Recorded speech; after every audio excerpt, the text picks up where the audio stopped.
Our product roller veneer dryer for drying original wool veneer. Remove abundant humidity.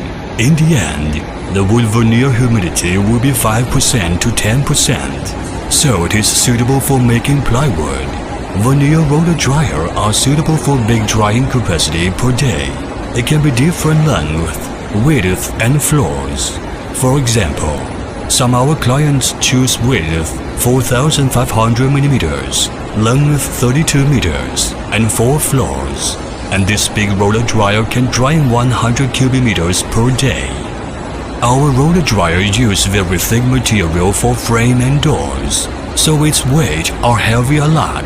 Use unique airflow and big fans to increase the production capacity, and use Siemens motor to make sure good quality and powerful energy.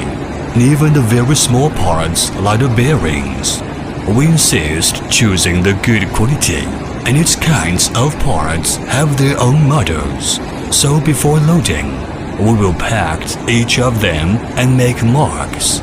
So when roller dryer reaches your factory, it is easy for you to know what are they.